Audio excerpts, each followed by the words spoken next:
এগুলো হচ্ছে ভাত, পুকুরে দেওয়া হইব ভাত মাছের খাওয়ানোর জন্য।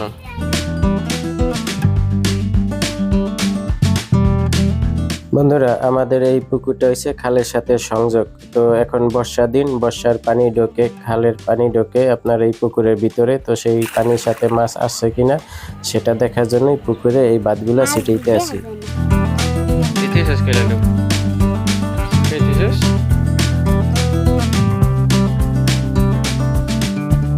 বন্ধুরা, এটা ছিল দুপুরের টাইম। এটা হচ্ছে আমাদের বাড়ির পুকুর এবং পুকুরের সাথে হয়েছে যে মসজিদ, আর এটা বিশেষ করে মসজিদের ঘাট। আর এই হলো আমাদের মসজিদ এখন তালা দাও, যেহেতু দুপুরের টাইম এখনো নামাজের সময় হয় নাই। তো এই মসজিদে কিছুদিন আগে মসজিদের আপনার উন্নয়নের কাজ শেষ হয়েছে, মোটামুটি এখনো কাজ চলমান। বন্ধুরা, এই যে পাটুগুলা দেখতেছেন, এই পাটুগুলা কয়েকদিন আগে লওয়া হয়েছে, আমাদের একেবারে শেষ সিজনের পাট।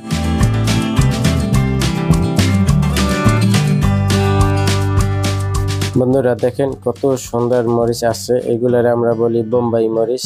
এটা হচ্ছে আমাদের এই পুকুর পাড়ে লাগানো, আমার আম্মা লাগাইছে। তো প্রচুর পরিমাণ আপনার ফল আসছে, মরিচ আসছে এই মরিচ গাছটিতে।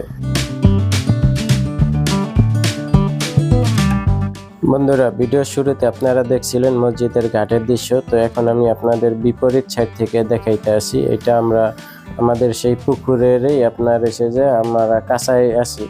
তো ওই কাঁচার সাথে ওই পারে এসে যে আর একটা গ্রাম, আর এই গ্রাম দুইটারে ভাগ করছে, মাঝখানে যে খালটা আছে ওই খালটা। আর এদিক থেকে দৃশ্যটা দেখেন, মসজিদ প্লাস ঘাট, এখানে বাচ্চারা গোসল করতে আছে। তো দেখতে অসুন্দর একেবারে একটা পরিবেশ। বন্ধুরা, এই যে একটা আখ গাছ দেখতেছেন, এটা কিন্তু বোম্বাই আখ, আমার আব্বা লাগাইছিল এখানে।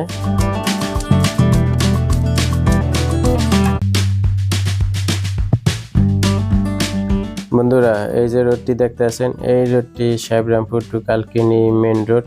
তো এই রোডের সাথে আমাদের বাড়ি, আর এইটাই আমাদের বাড়ি। আমাদের এই গেটের সামনে পেঁপে গাছগুলো আম্মায় লাগাইছে।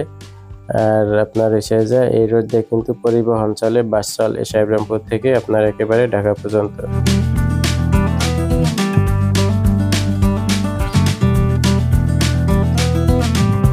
আর এইগুলো ছিল আপনার মেশিনে আপনার আতপ চাউল গুঁড়ি করা হইতেছিল। আমি বাড়িতে আসছি যেহেতু, আম্মা বলতে আছে পিঠা বানাইবো, পিঠা খাইবো। তো সেজন্য আপনার এই আতপ চাউল গুঁড়ি করতে আসলাম।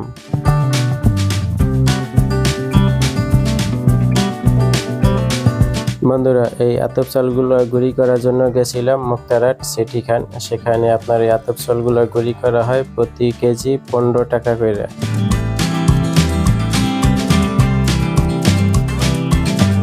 বন্ধুরা, এটা হয়েছে যে একটা বিশেষ জায়গা, আমি এই জায়গাটার নাম উল্লেখ করলাম না। আপনারা যদি কেউ চিনে থাকেন, আপনারা যদি আমার এলাকার লোকজন এই ভিডিওটা দেখেন, অবশ্যই কমেন্ট করে জানাইবেন এই ব্রিজটা কোথায় এবং এই লোকেশনটা কোথায়।